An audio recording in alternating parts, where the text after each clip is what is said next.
වෙළඳපොළ ව්‍යුහයක් අපි දන්නවා market structure එකක්. අපිට හඳුනා ගන්න පුළුවන් විදි හතරකින් පූර්ණ තරංගකාරී ස්වරූපයක් ගන්නේවා තියෙන. ඊට පස්සේ ඒකාධිකාරී තරංග ස්වරූපයක් ගන්නේවා තියෙන. කතිපයාධිකාරී ස්වරූපයක් ගන්නේවා සහ ඒකාධිකාරී ස්වරූපයක් ගන්න මාකට් ස්ට්‍රක්චර්ස් වෙළඳපොළ ව්‍යුහයන් අපිට හඳුනා ගන්න පුළුවන්. ඒකට ඔය හතර තමයි අපි වෙළඳපොළ ව්‍යුහයන් කියලා හඳුනාගන්නේ. මෙතනදී CGR එක නැත්නම් අපි කතා කරන්නේ යන ආයතන ශ්‍රී ලංකා දුම්රිය දෙපාර්තමේන්තුව ගත්තහම ලංකාවේ දෙපාර්තමේන්තු ලිස්ට් එක ගත්තාට පස්සේ වැඩියෙන්ම මිනිස්සුත් එක්ක ෆැමිලිය දෙපාර්ට්මන්ට් එකක් තමයි දුම්රිය දෙපාර්තමේන්තුව කියන්නේ. ඒතකොට මේක ප්‍රශ්නගත සහ මිනිසුන්ගෙන් බැනුම් අහන ප්‍රමාණය සහ මේකෙන් වෙන සර්විස් එක මාර විදියට වැඩි. එතකොට මේක මේ මාකට් ස්ට්‍රක්චර්ස් වලින් වෙළඳපොළ ව්‍යුහයන් අතරේ මේක අයිති වෙනවා ඒකාධිකාරී කියන කැටගරිය. ඒ කියන්නේ ලංකාවේ ට්‍රේන් එකක යනවා නම් ඔයයි මමයි අනිවාර්යයෙන්ම අපිට යන්න වෙන්නේ ශ්‍රී ලංකා දුම්රිය දෙපාර්තමේන්තුව සතු දුම්රියකින් විතරයි. ඒතකොට ඒ හේතුවත් එක්ක මේකේ පොඩි ප්‍රශ්න ටිකක් නිර්මාණය වෙලා තියෙනවා. එහෙම ඒකාධිකාරී ස්වරූපයක් මේක ඇතුළේ නිර්මාණය වෙන්න ප්‍රධානම හේතුව තමයි අබාධ ප්‍රවේශය සහ මේ බාධාකාරී ප්‍රවේශය. නැත්නම් අබාධ ප්‍රවේශය කියන එක නැහැ. බාධාකාරී ප්‍රවේශයක් තමයි තියෙන්නේ.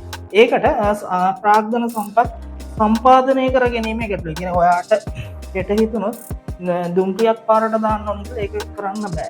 හරි ඊට පස්සේ අපිට හිතුනොත් ස්ටේෂන් එකක් දාන්න ඕන කියලා ඒක කරන්න බෑ. ඒක යම්කිසි නීතිමය වපසරියක් තුළ මේ අපිට නවත්තලා තියෙන දෙයක් සහ නීතිමය බාධාවන් සහ ප්‍රාග්ධනමය ගැටලු රාශියක් එක්ක ඒක අපිට ලේසියෙන් කරගන්න බැරි දෙයක් බවට පැහැදිලිව පේන ඕන කෙනෙකුට පේනවා. එතකොට මේ ඒකාධිකාරී ස්වරූපයක් ගන්න දුම්රිය දෙපාර්තමේන්තුවේ මේ අවුල් සහගත ක්‍රියාවලියට ප්‍රධානම හේතුව බවට පත් වෙන්නේ මේ ඒකාධිකාරී කියන කතාවද. ඒතර මේකට කම්පියුටර් කෙනෙක් නැහැ.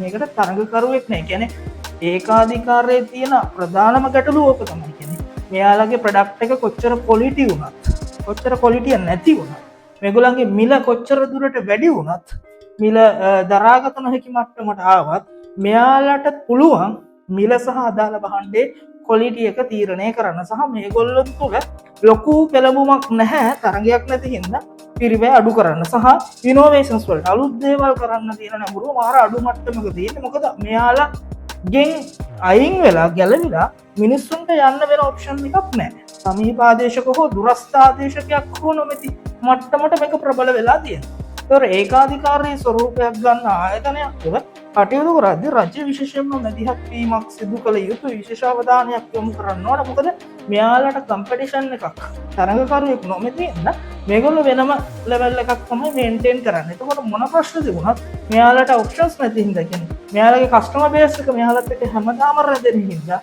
ප්‍රධාන වශයෙන් ඒගොල්ලන්ගේ ප්‍රොඩක්ට් එකේ ක්වොලිටිය ගැන ඒගොල්ලෝ ගොඩක් දුරට තැකීමක් කරන්නේ නැහැ.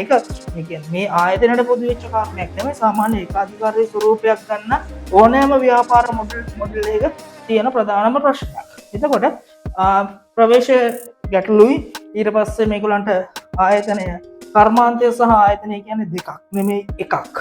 සමස්ත කර්මාන්තය නිරීක්ෂණය කරන්නේ එක ආයතනයක් විතරයි. එතනින් එහාට ගියාට පස්සේ මෙයාලට විශේෂිත වූ ඒකාධිකාරී බලයක් වෙළඳපොළ තුළ නිර්මාණය වෙලා තියෙනවා. ඒක ස්වභාවික ඒකාධිකාරියක් වෙන්න පුළුවන්. ඊට පස්සේ නීතිමය තත්ත්වයන් මත ගොඩනැගිච්ච දෙයක් වෙන්න පුළුවන්. සමහර විට ප්‍රාග්ධනිත වෙළඳපොළ තත්ත්වයන් තුළ නිර්මාණය වෙන්න පුළුවන්.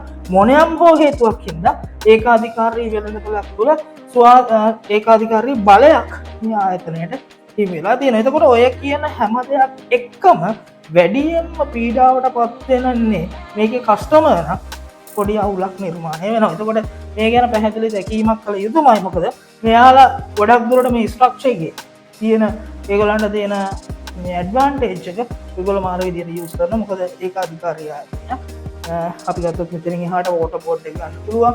ඊට පස්සේ ටොබැකෝ එක ගන්න පුළුවන්. ඔය ඔක්කොම ආයතන ඒකාධිකාරී ස්වරූපයේ ආයතන. ඒතොර ඒගොල්ලන්ට තරංගකරුවෝ නැහැ. කර්මාන්තය සහ ආයතනය දෙකම එකක්. එතකොට ඔය විශේෂම අපි කතා කරපු දුම්රිය දෙපාර්තමේන්තුව කියන එක අතිශයින්ම ඒකාධිකාරී ස්වරූපයක් ගන්න ආයතන. සමීප ආදේශකයකට කියන ළඟමදී බස් එක සමහරවිට මිනිස්සුන්ට ඉච්චර ඒක කොච්චර දුරට සූටබල්ද ගැලපෙනවද කියන කාරණේ සමහර අවස්ථාවල වෙනනගිනවා. සමහර වෙලාවට මිල ගණන් හා බැඳිච්ච දේවල් සහ කාලය කියන ප්‍රශ්නත් එක්ක දුම්රියට ප්‍රවාහන මාධ්‍යයක් විදිහට බස් කියන එක ටිකක් දුරස්ත වෙලා තියෙනවා.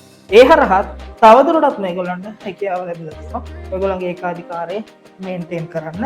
ඒකෙන් අර තමන්ගේ අඩුපාඩු ටික නිවැරදි කර ගැනීම වෙනුවට තවදුරටත් ඒක පවත්වාගෙන යමින් කටයුතු කරන්නට මේගොල්ලන්ට මේක විශේෂ බලයක් බවට ඒකාධිකාරී බලයක් පත් වෙලා තියෙනවා. ඕක පොදුවේ ගත්තට පස්සේ ඕවරෝල් ගවර්න්මන්ට් සෙක්ටර් එකේ තියෙන ඒකාධිකාරී ස්වරූපයේ සියලු ව්‍යාපාරවල පැහැදිලිව දක්නට හම්බෙන ප්‍රධානම ප්‍රශ්නයක් බවට පත් වෙලා තියෙනවා.